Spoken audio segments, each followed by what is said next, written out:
Andre from High Performance Academy here. Welcome along to another one of our webinars. This time we're going to be looking at engine block preparation, and we're going to be talking about what that is, what it entails, and what you need to know. This is one of the key aspects when it comes to building any factory or performance engine. What we want to do is obviously going to depend a little bit on the extent that we're modifying the engine to. There's some basics here which probably anyone building engines is going to be able to understand pretty easily, and then there's a few slightly less obvious aspects that I want to touch on here. And just taking a little bit of additional time here, and often some of the stuff we're going to be talking about here will be more time than actually spending any money on it. This can give you an engine that's going to last longer and deliver better power with more reliability than if you skip through this and just do the absolute bare minimum. So I'm a big believer in going through and spending the time here and being really thorough when it comes to block preparation. So the term block preparation, what does that even mean? And it can vary depending on exactly what we're building and what needs to be done. For example, here I've got a 20 volt 4AGE engine block, which is a cast iron block. Over here we've got our Subaru FA20 block, which is a cast aluminium block. Vastly different in terms of the construction techniques, the materials, and of course the processes that we're going to need to go through when we are preparing the block. So we're going to talk through that. So the first aspect here when it comes to block preparation, this actually begins before we even send the parts through to the engine machinist for the machining processes to be applied. Quite often we're going to be dealing with a donor engine, or we're going to be pulling an engine out with unknown origins that we really need to check thoroughly and make sure that for a start it's even in a condition that will warrant a rebuild. Some of this starts with just a visual inspection. Before we can do this, we really do need to get the block stripped down pretty close to a bare block like we've got here with our 4AGE. In particular, with a visual inspection, we're going to want to make sure that the deck surface of the block is in good condition. Some engines, let's say one in particular that I'm well aware of, the Nissan RB26 block, is very prone for cracking on the deck surface. So that's one of the first things we want to do before we go to the trouble of stripping the block further. We can do this as soon as we've got the head off.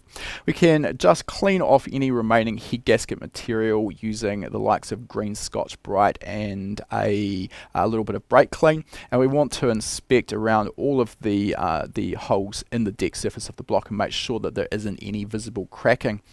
Now that's not to say that there isn't some cracking present that we may not be able to see with the naked eye, but generally, at least with the RBs, when they crack, it's pretty apparent and would generally be sufficient to abort that block and go no further with it. Not a lot left to learn. The other aspect we want to look for is any damage to the block. So particularly if we have got a block that's come from a wrecker and it's come out of a crashed car, what we want to do is make sure that all of the bolt-on bosses for the block, particularly the wings where the block bolts up to the gearbox, I want to make sure that nothing there is broken off. And again, if you overlook this, you can end up going quite a large amount of money on a block that then may need to be scrapped. Not much use having a block, for example, that we can't reliably bolt up to the gearbox. That's not going to work too well. So these are some of the subtle things that are really beyond just the basics of building an engine that can be easy to overlook. The other aspect that is worth discussing here is just inspecting the block for wear in terms of the bores. This depends really here on what you're going to be doing with the engine.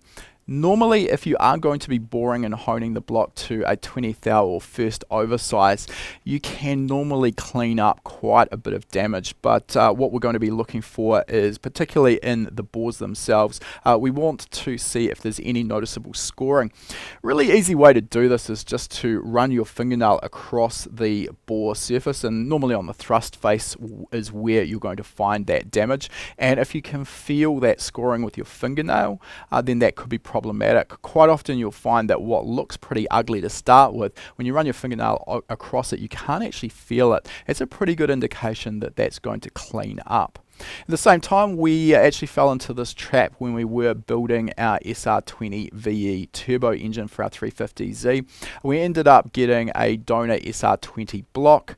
We knew that that had some water damage in the bores, and this is quite common again with wrecking yard engines, where if they've spent a lot of time outside, sometimes they'll end up getting water into the bores, and this water can end up causing some problems. Obviously it's going to cause corrosion on the bore surface.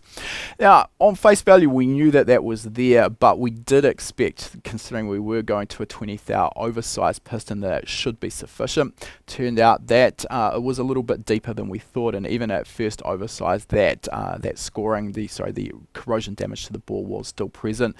Given what we were aiming to do with that engine, that wasn't going to cut it for us, so we ended up having to scrap that block and start again. Likewise, if you've gone through our practical engine building course and seen our LS worked example, that was another aspect where we ended up with a pretty poor condition donor engine. That was a high K wrecking yard engine. Again, water damage in the bores, particularly given the LS1 block, where we can't really bore the block. The sleeves are too thin. That only gives us the ability to have our machinist remove a very small amount of material while honing it to get a fresh hone pattern. And again, we ended up with some visible marking in the bores there, although in this instance, while it looks ugly, we can't actually feel any imperfections in the surface. So I'm actually pretty confident that's not going to be an issue. Given that though, if I was building this for a customer, again, I would have scrapped that engine block. What we're prepared to put up with in-house is a little bit different than what I would be happy to let out of the workshop. Next thing we want to do is get a little bit deeper into this, and we want to find out if our engine block is at a standard bore size. So what we're talking about here is our bore diameter. At this point we don't need to get too fussy here. We don't need to break out the bore gauge and the micrometer to see if we are on a standard size. We can just simply use a pair of digital vernier calipers. It should give us a pretty good guide. While you might also have some markings on the top of a factory piston indicating that they are 0.5 or 20 thou oversized. It's always a good idea just to confirm and make sure that the block is what you think. If it's already at first oversize, going any further to clean up the bores and get a fresh home pattern on it, going to a second oversize, we're now 1 mil over. This has two effects. First of all, it means that we're unlikely to be able to bore and hone the block further to freshen it in the future, and also particularly if we are really starting to push the limits, at 1 mil oversize we can get into a situation where we are starting to reduce the bore thickness to a point where flex and cracking it can be an issue. Alright, so that covers everything that we've got on the top surface of the block there. The other aspect we want to have a good look at as well is our bottom end. Turning the block over, we want to inspect the cradle or the main bearing caps. One of the problems we may find is, particularly in an engine that has suffered a bearing failure, we can find that the heat created by the friction involved with a bearing failure can actually end up distorting the block itself, sometimes quite dramatically to a point where it's not recoverable. So a good point to look for here is on our bearing caps or the cradle, look for some blue discoloration on those caps. That's generally going to be pretty indicative that everything's got very, very hot. And while it can be potentially recovered, it's definitely going to require a lot more work. It's going to involve a lot more cost from your machinist, and at that point it may be easier, particularly if you haven't got an engine that's difficult to source, to scrap that block and again start again. That's another aspect that's important to mention, is that if you are sourcing just a bare short block for a particular build, make sure that it comes with matched cradle or big end main bearing caps. Quite often we'll end up with a block like this that has no caps on it, and we can't mix and match the caps. Well, we can correct this, but again it's going to add a lot more cost and a lot more hassle with the fact that the engine block and the caps will need to be line bored and line honed. So make sure that the caps exist, otherwise know that you're going to be in for a significant amount of expense. At this point, you can also inspect, if you want to get a little bit more detailed, the bores with a mic and a bore gauge. And what we're looking for here is any out of round and any belling or taper from top to bottom. We're going to probably find that that's not going to be too big of an issue if we are going to be having our machinist bore and hone the block, which would be pretty typical with most builds. But again, if you are dealing with an engine block like the LS1 where we can't bore this, we're relying on removing a very small amount of material. So using the dial bore gauge, what we want to do here is essentially take our micrometer. If we're fitting an aftermarket piston, we're going to measure the gauge point on the piston skirt using our micrometer. Once we've done that, we can then zero our dial bore gauge in the micrometer. And then using our micrometer, dial bore gauge, it's definitely not going to fit in our 4AGE bore. Our little dial bore gauge is going to show us exactly how much piston to cylinder wall clearance we've got. This is going to show us essentially how much wear we've got in the block already, how much material can be removed by our machinist in order to clean up and provide that fresh home pattern. Hopefully, we're going to have a few thou of material to play with there that's going to allow us to get a really good starting point for the rebuild. The other aspect with this as well, which is a little bit trickier, it's very unlikely you're going to be able to do this yourself, but in particular if you are dealing with an engine where you're going to be pushing it to the absolute limit, you may want to have your engine machinist check the bore thickness using ultrasonic testing equipment. This used to be very, very rare. If you're dealing with a normal machinist that just machines and rebuilds factory engines, they're probably unlikely to have this, but most performance-based machinists will have access to a ultrasonic tester. And what you can find here, and this gets a little bit tricky as well, you can find that core shift in the way the engine blocks are cast mean that if you've got 5 different engine blocks, we may have quite significant variation in the bore thicknesses. Obviously, if you've got the luxury of choosing between 5, you're going to choose the block that has the thickest bores. This used to be a really significant issue back in the earlier days, maybe the older small block Chev, for example. The technology and the casting wasn't quite as good as what we have access to now. So late model engines, there's less of an issue with this, but it is still a consideration, particularly when you are really pushing the limits. Right, the other thing, I did say we're finished on the top surface of the block, but we are not. The other thing that you may want to check is the surface condition of the block.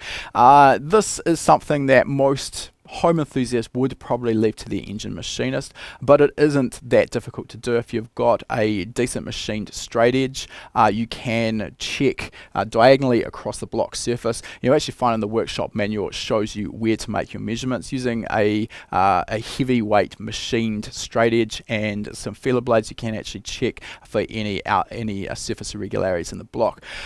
Not a huge deal, but it is nice to know this because we will almost certainly be having the deck surface of the block machined, or decked as it's normally referred to as a machining process, and that's going to give us the correct surface finish on the block to suit our head gasket, and also make sure that any irregularities are removed out of that, giving us the best chance possible of getting a good head seal.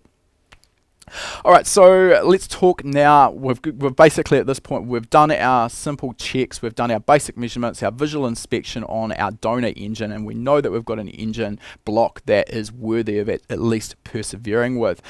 We've then got the part which we're going to be outworking, which is the machining. Generally there's a range of tasks that we will complete. The specifics on all of the different potential machining operations will depend on exactly the engine you are dealing with, but almost certainly we're going to be boring or at least honing the engine block to suit our new pistons.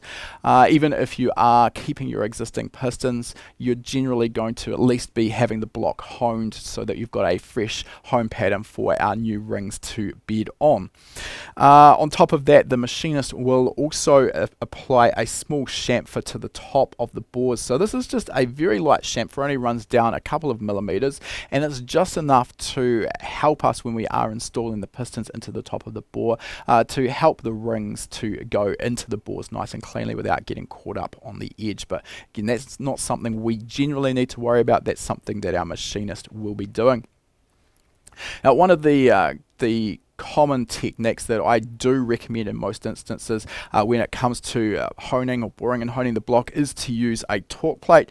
This one here is one that we've had made up for our Subaru FA20, and essentially it is just a really solid and quite heavy chunk of steel.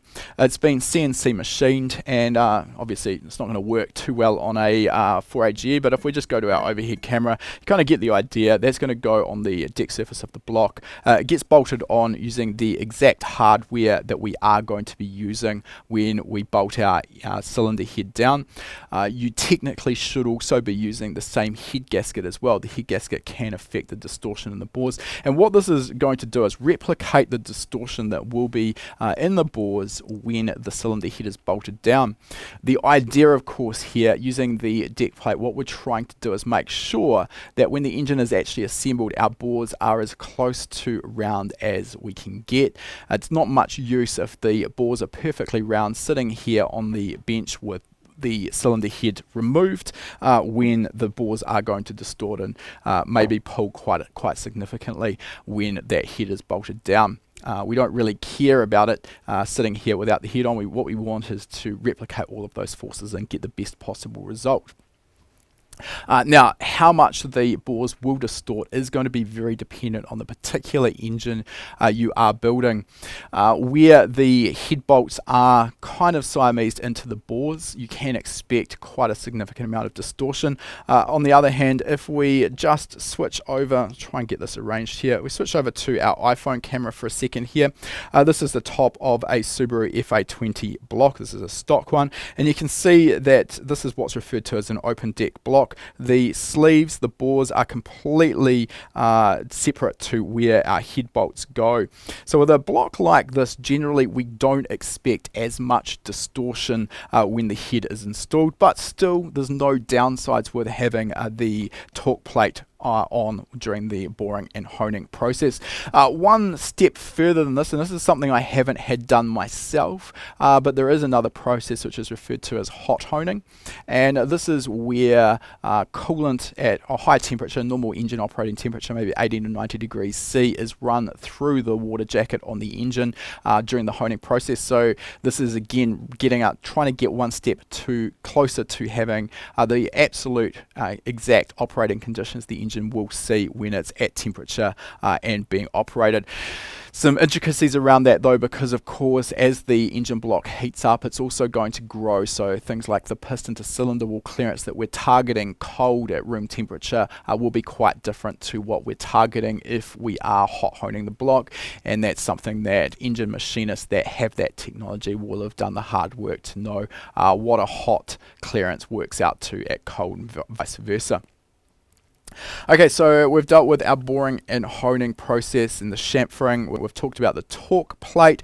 Next we'll talk about line honing and line boring. And this is something that is always going to be necessary, particularly with a cast iron block like our 4AGE here, unless there is a real problem with the block, like I mentioned before, where there has been a bearing issue and that's something that's actually distorted the block. It's unlikely that there's going to be significant distortion and it's probably going to be just fine. Always worth checking that as well. You can check journals, making sure that they are on the correct size and that they are perfectly round, again using a micrometer and a dial bore gauge. So always worth doing these little checks and making sure everything is looking okay. The bigger issue is for the likes of our Subaru FA20 here. So let's just actually we'll go with our iPhone camera into the back of it there. So this is actually as supplied back from our engine machinist, so you can see that it's got the bearings already installed in it. One of the problems that we've got with the FA20, and this is also goes for most alloy blocks, is that because the material is not quite as strong as cast iron, when we install ARP fasteners or basically any aftermarket main bolts through these casings, the extra clamping force will tend to distort the block. So it's very easy to tell with a Subaru engine block, EJ series or FA series, if you go and put a set of ARP main bolts in the case, torque them down to ARP specification, you simply won't be able to turn the crankshaft, or if you can, it's going to be very difficult, and that's because it's distorted the main bearing tunnel.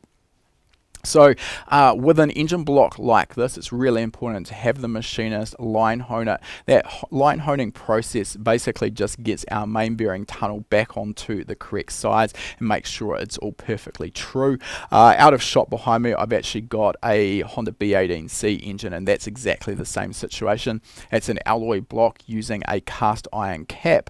With the ARP fasteners, again, that distorts, so really important to ensure that that is all on size. Exactly the same with our SR20, which is detailed in our worked example there.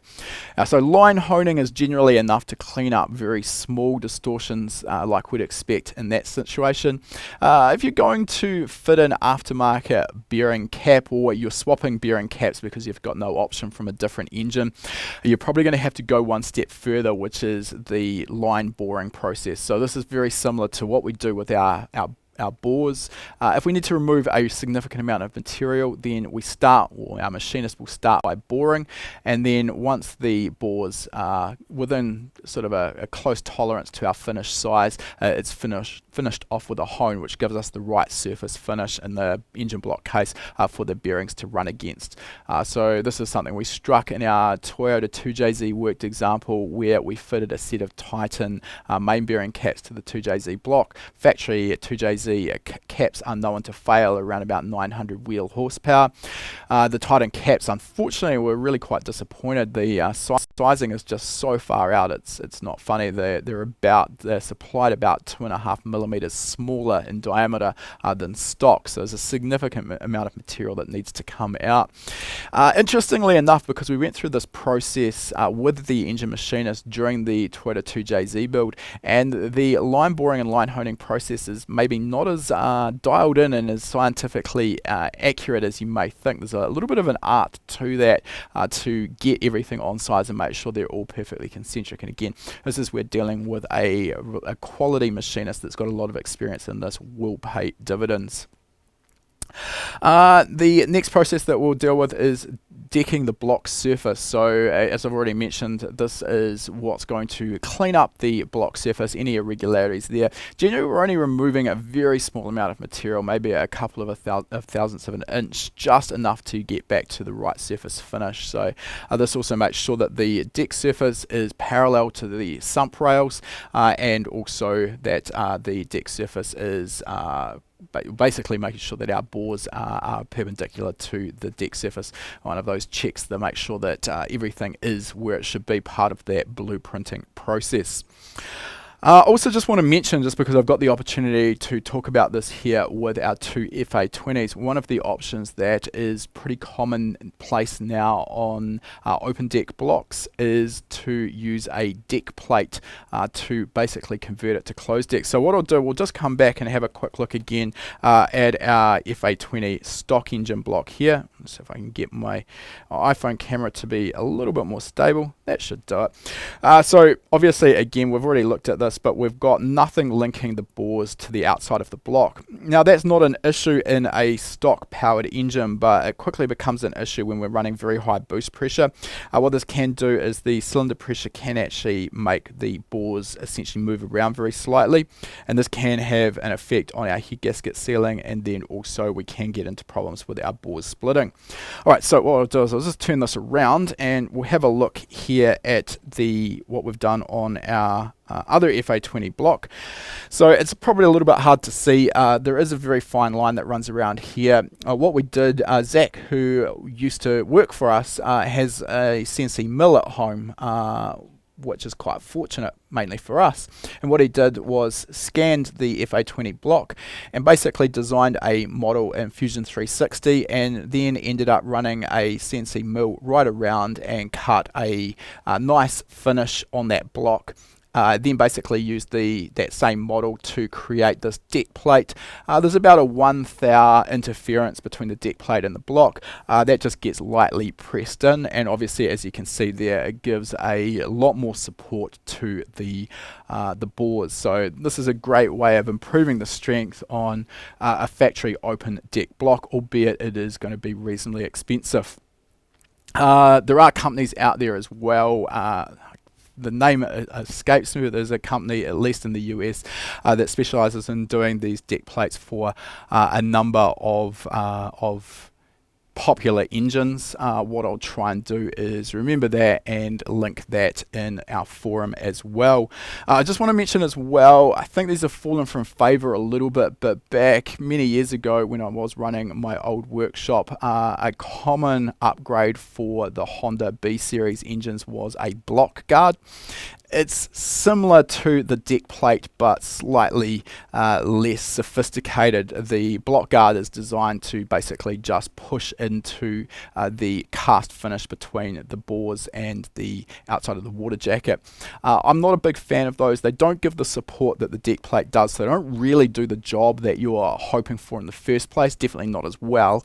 The other thing is, because of the irregular surface and the variation from one block to another, are very likely to end up creating some localized distortion. So particularly this is a problem for those who want to just take the cylinder head off and drop a block guard into place and then put the head back on. Not such an issue if that block guard is in place and then you're having the block bored and honed. Alright, we're getting through to the end here, so I'm going to go over one more topic and then I just will jump into some questions and answers. So this is a pretty good time to mention, if you do have any questions, please start asking them. There are some additional steps. So we've talked sort of about the pre-checks before we send the block off to the machinist. We've talked about the machining processes that you're going to get your machinist to apply, but then once we get the engine block back from the machinist, we've still got some work ahead of us. So one of the first things that I always do is I thoroughly deburr all of the surfaces of the block. So what I'm talking about when I'm talking about deburring here, let's say again, if we jump across to our overhead camera, we're looking at the deck surface of our 4AGE.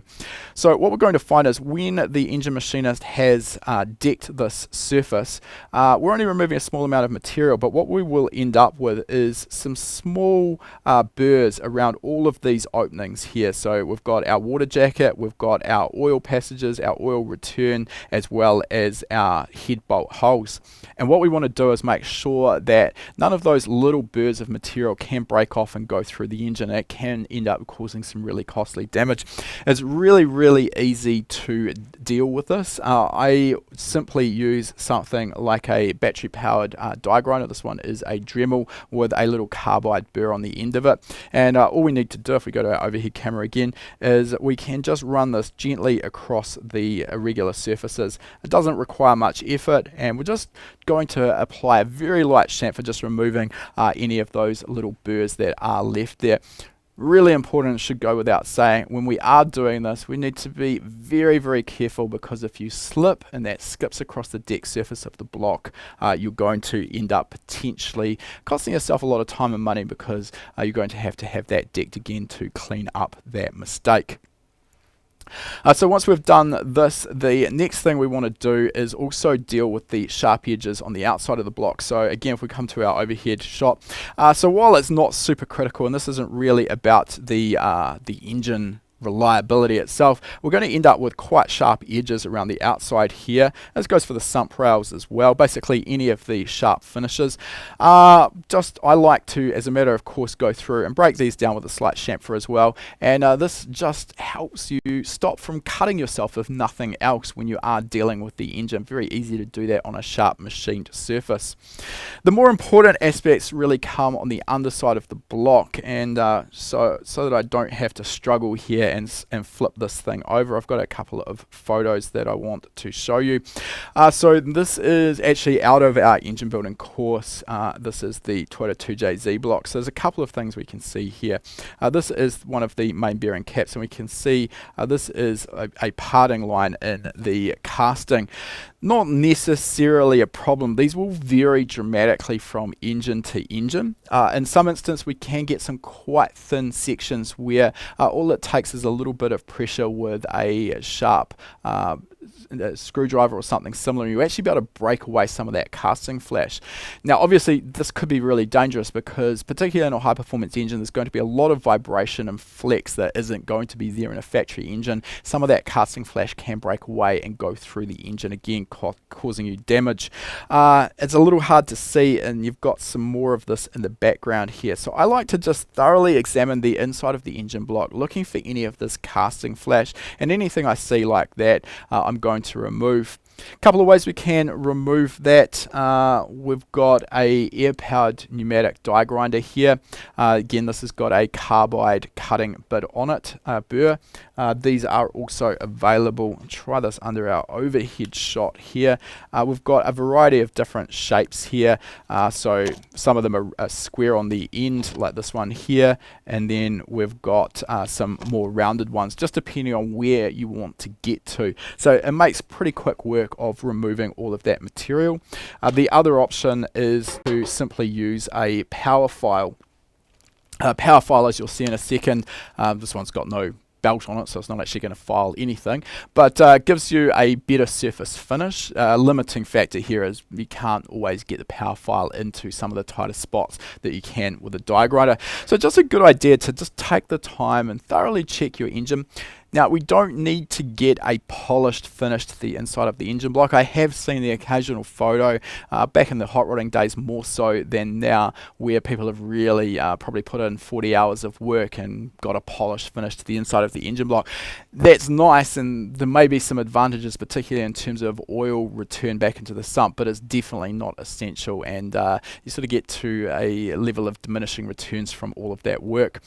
So if we have a look here again on my laptop screen, this is using that power file to just remove that casting flash from the parting line there, and this one actually shows a little bit more prominently some of that additional casting flash we can see hidden away in the engine block. So again, just a good idea to spend the time and make sure that you've got all of that removed. On that note, it used to be probably not common, but it used to be a technique where people would use a special paint on the inside of the engine block, which was designed to reject oil, basically helping the oil return to the sump quicker. Now, I haven't personally used this. I can't say that it's not a good idea, but again, in my opinion, it gets down to the sort of diminishing returns. You sort of starting to get down towards the sort of 0.5% improvements for the effort. So it's not something I've done personally on any of my high performance engines, but if you do want to take the time, I'd research that, make sure you're using a suitable product, and it can potentially give you a benefit. The last thing I'll talk about here is when you've got the engine block disassembled completely bare, there can be some benefits in spending some time cleaning up the oil galleries in terms of their transitions in and out of the oil pump, depending on the design, in and out of the oil pump housing. So I'll just try and get our iPhone here for a second so we can see this.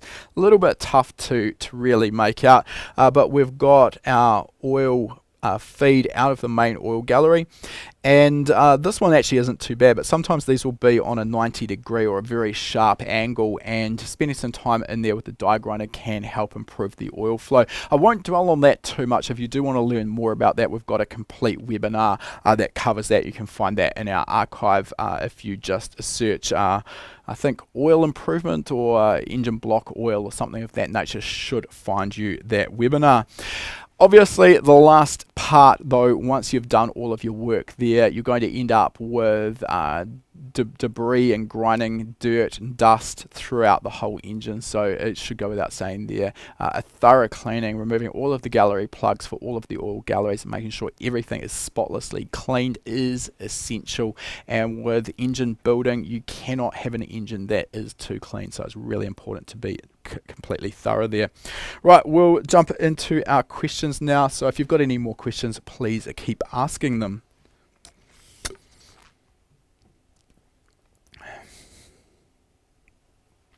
First question comes from Franco, who's asked, building my first engine, if the engine will sit for a while before being used, how do you keep the cylinder walls from forming rust? Okay, so depending on exactly how long the engine is going to sit for, actually Before I get onto that, I will also mention that one of the last steps, once everything's done and dusted with a cast iron block, we also need to paint the outside surface of the block to prevent corrosion. If you're dealing with an alloy block, obviously that's not important, so I just use a high temp satin black engine paint. It's a paint obviously designed for that purpose. Right, sorry, back onto Franco's question. So yeah, if it's not going to sit for too long, it's sufficient just to have a really thorough coating of a good mineral based engine oil that you've put into the home pattern of the bore. What you'll find is essentially the second that you clean the machining oil off the bores, you're going to start having the potential for corrosion to form, particularly in humid areas. So you really want to get lubricant onto those cylinder walls straight away. On the other hand, if you're going to have the engine sitting for a long period of time, I think I may have some here. Yes, I do. That was a good guess. This product here, CRC Soft Seal, this is a great product for protecting your parts. It basically forms a quite thick waxy finish that you can spray onto the surface of your cylinder walls. Also, this is really good for protecting con rods or crankshafts as well. So if you're going to be having a crankshaft sitting around and you're not going to be dealing with it for a while, it's a really good product to protect those surfaces. I will say that while it does an excellent job for what it's designed for, it is an absolute pain to clean off. So if you're only going to have the parts sit around for a couple of weeks or even a couple of months, probably I would be just quite generous with the engine oil rather than using Soft Seal. Next question from Torstein, I think it is. What should I do to the engines when they'll be stored for a long time? They are complete. I don't want them to rust on the inside. So if you've got an engine that is already assembled, this gets a little bit trickier. A good option here is to remove the spark plugs. You can buy the product for marine engines for winterizing them. Basically, it's a lubricating oil spray that you can spray down through the spark plug holes and then just turn the engine over by hand. It's about the best you can hope for. The problem becomes more of an issue with engines that have been just freshly assembled, so they've never run, they don't have an oil coating over the crankshaft, etc. You can still end up with rust forming on the crankshaft inside of the engine block. So again, if you're going to be assembling the engine, you know it's not going to run for a while, it's a good idea to be really thorough with a lubricant on all of the crankshaft surfaces. Kevin has asked, I'm interested to hear any insights on vapor honing, blasting for engine blocks and cylinder heads. What are your thoughts on the vapor honing or blasting? Vapor honing, not a term I've heard. If I'm on the right track here, vapor blasting, where you're using water with a glass media in it for actually cleaning up the surface of the block. If that's what you're talking about, then yes, we have done that on all of the alloy blocks. I can't probably show you our B18C easily because it's out of shot here, but that's a process we went through on that. Really good. Basically, we'll take an ugly old cast block that's looking pretty tired with corrosion, rust marking, etc. on it, and bring it back to something that looks like it just rolled off the showroom floor. So very different to sandblasting as well. So sandblasting, yes, it's going to remove the dirt and debris, but what it tends to do is actually open up the pores on the alloy surface, and essentially once you've done that, even just touching it with your hands tends to make it dirty again. So vapor blasting, I think there's a few other terms that are used for that, is a technique that is quite helpful if you can find someone to do it. Nico has asked, is dry sleeve insertion common practice for cylinder bore repair? Yes-ish. It sort of fixes one problem and it creates another. It's probably not something you're going to find is particularly common practice in performance engine building. Might be used on a road car engine to recover an engine block, or in a block where they're getting quite rare and you can't get a donor engine that's in any better condition. The problem with using a sleeve insert is that the interference fit when the sleeve is pressed in will generally tend to create distortion in the adjoining bores. So like I say, you sort of fix one problem and it creates another. Ideally, I would probably not go down that path unless you absolutely had to. Josh has asked, where can I find a decent straight edge for checking deck flatness? Good question. It's probably actually easiest to have a machinist make one up for you. So using something like a flimsy stainless steel ruler, not good enough. What we want to do is start with something that's really solid, probably somewhere in the region of a 6mm thick piece of steel plate, and then have the machinist basically machine that to a V, so it's got a nice sharp point, making sure obviously the machinist can make sure that that is perfectly straight. So that's probably what I'd go through there. Because it only needs to be steel, it's not going to be overly expensive to get one of those made up for you. Joseph's asked, any experience with Alusil? None at all. I'm assuming Alusil, I think, is a term someone similar to Nikasil, where you're applying a coating directly on top of the bores. Used in a lot of late model engines, meaning that they don't need inserted sleeves inside the bores, and the rings can essentially run straight on that surface finish. You can have your bores recoated, so obviously if you're going to bore and hone the engine block, then they need to be recoated. I've heard sort of mixed tales on whether or not that works well, so I think it will really come down to the company that you're dealing with to reapply that coating. Next question, although it's recommended to go to a machinist, what's the most accurate way for a home enthusiast to clean and hone a cylinder and or deck the surface? Decking the surface 100% cannot be done without the correct machinery. So yeah, you don't have an option there. Nothing you can do. Sort of running a flat file on the surface of your block is going to end pretty badly, pretty quickly. I do not hone my own blocks because I want to know that I've got the right finish and the right results. There are hones that you can run off a drill. Again, that probably falls into the same category in my own opinion as using a file to deck your block. Probably not where I'd be going with that. Void has asked, is there different deck surface finishes? I've heard of issues with sealing MLS gaskets because of the surface not being fine enough, in particular BMW M50 and M52 engines. Yes, absolutely. So there is the way of measuring the surface finishes is called an RA value, which I think off the top of my head stands for roughness average. Problem with that is that it's not that useful because in my own experience, at least here in New Zealand, the majority of machinists don't have the equipment to actually give them an accurate RA rating for their finish. So that isn't overly helpful, but what you're going to find is that machinists normally have spent decades in the trade, so they've actually built up experience over those decades knowing what sort of surface finish they do need to apply for a given head gasket. So just because they can't actually measure the RA value of the surface finish, that doesn't mean that they can't give you the right results. Head gasket manufacturers will specify an RA value for the best possible results as well. Samuel has asked, curious on your opinion of block fills such as concrete as part of the block prep. Yeah, actually I did mean to talk about that, so thanks for bringing that up. Hit and miss. I did use a solid filling compound on a few of my blocks, in particular the engine in my own drag car, because we were running on methanol, so we got rid of the water through the block completely. So we solid filled the block right up to the deck surface. It's a couple of things to consider here. First of all, it's really important that you are using the correct material.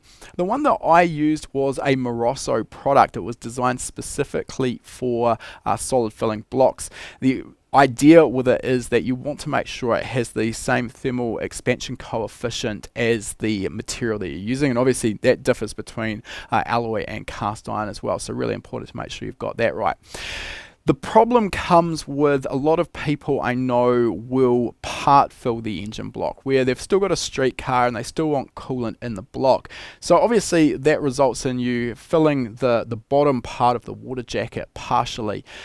And in my opinion, I don't think you're achieving that much by doing so. Now, the reason for this is we need to sort of think about where the main cylinder pressure occurs, and that's sort of generally somewhere relatively close to TDC. So by the time the pistons got down near the bottom of the bore, we're going to have relatively limited cylinder pressure there.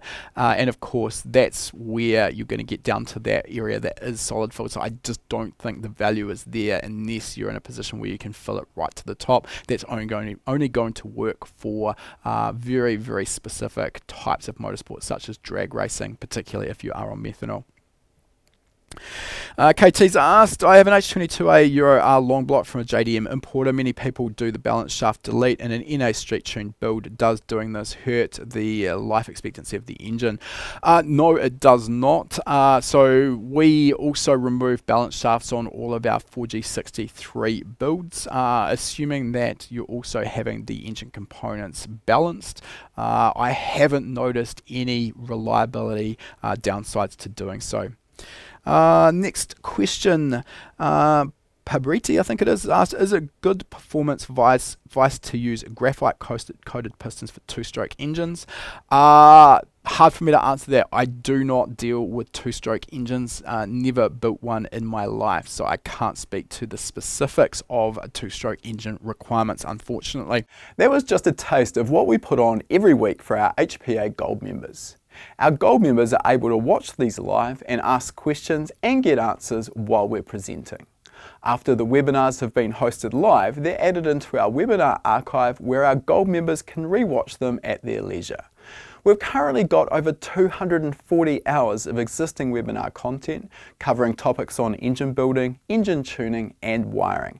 This is one of the fastest ways to expand your knowledge on a wide range of topics, as well as to stay up to date with the latest tools, trends and techniques in the performance industry. Our Gold members also get access to our private members-only forum, which is the best place to get fast answers to your specific questions. Gold membership can be purchased for just $19 per month.